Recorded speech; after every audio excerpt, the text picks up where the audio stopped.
O di ba akala mo ganyan lang kabilis mag-tiles kumarites at isang pitik nga ay tapos na? Maraming step pa yan kumarites pero paulit-ulit lang naman kaya ayan hindi ko na nga pinakita sa inyo. Ito naman nga po ang kinaumagahan, no choice nga po ako kung di bumangon pa rin kahit puyat at pagod. Wala din naman kasing magbabantay dito sa aming munting tindahan at kaysa nga po naantukin ako ito at naggugupit na nga lang po ako ng mga shampoo at conditioner. Wala nga pong naka-refill doon sa mga lagayan nila at hindi nga rin po magandang tingnan. Kaya ito na nga po yung ginawa ko kahit sabi ni Jowa ay magbaba nga ako dito ng unan at kumot at humiga-higa lang muna ako.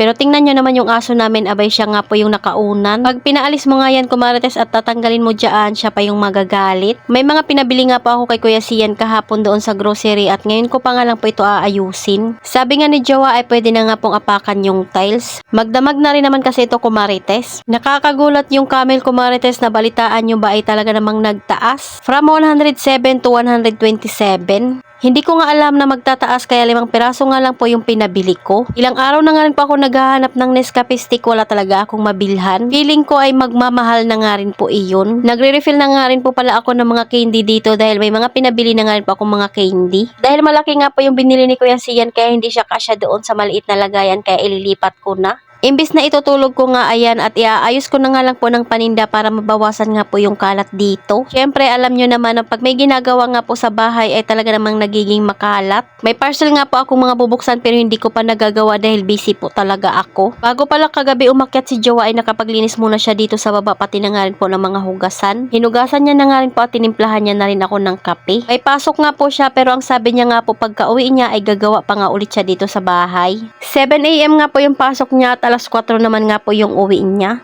Kaya meron pa nga siyang time na gumawa pagka uwi niya sa bahay. Doble talaga yung pagod mo pag kayo nga lang po yung gumagawa sa bahay nyo. Dahil hindi lang paglilinis yung gagawin mo. Mas lalo na nga po si Jowa dahil siya nga po talaga ang lahat. Ako naman nga po ay tulong-tulong lang. Tapos napasok pa nga po siya ng trabaho.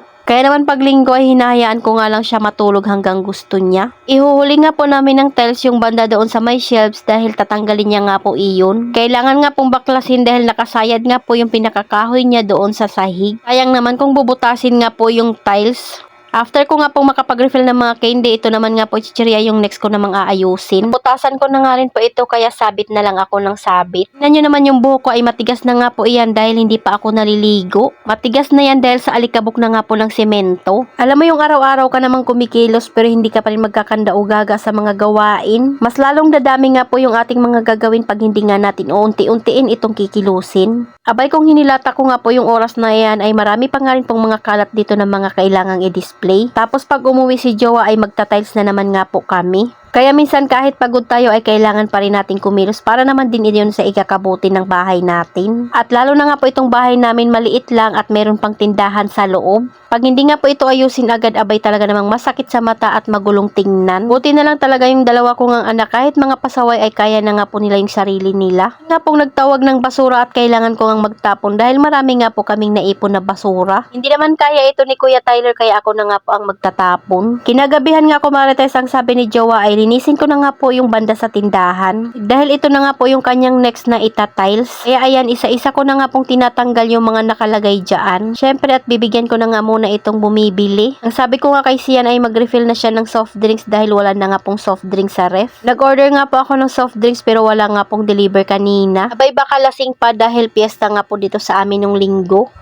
So ayan, after kong magbenta ay balik na naman nga po ako sa aking ginagawa. Nagpapahinga lang ng kaunti si Jowa dahil galing nga po yun sa trabaho at nagkakape na nga rin po siya. Ikakat niya na nga po muna lahat ng tiles dito sa mga sulok para nga po hindi na nga niya kailangan mag-cut mamaya. Para latag na nga lang daw po siya ng latag. Sa nag-comment nga po na kapak nga daw po itong tiles ni Jowa, abay kahit tuktukin mo ito ay hindi talaga ito kapak. Sa tagal nga po niya nagtrabaho sa construction, abay ilang bahay na nga po yung natapos niyan, pati na nga rin po mga condo unit at saka building. Tiles, pintura at cabinet, yan nga po yung kanyang special skilled. Siyempre tutuktukin natin yung tiles namin pagkatapos nga po namin mag-tiles. Papakita ko nga sa inyo kung kapak ba talaga yung gawa niya. Ayan, at unti-unti ko na nga pong nalilinis dyan. Winalisan ko na nga muna para matanggal nga po yung mga basura. Gawa na lang yung patatanggalin ko ng linoleum dyan. Sabi ko nga sa kanya pagkatapos ko nga pong maglinis dito ay maliligo na muna ako dahil hindi na rin talaga maganda yung aking pakiramdam sa aking sarili.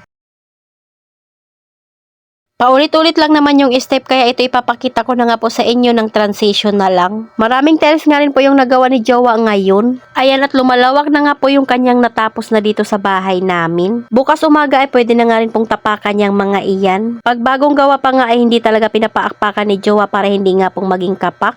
So ayun lang muna ko Marites, salamat sa panonood, follow for more, God bless us, at sana i-share nyo na nga rin po itong aking video.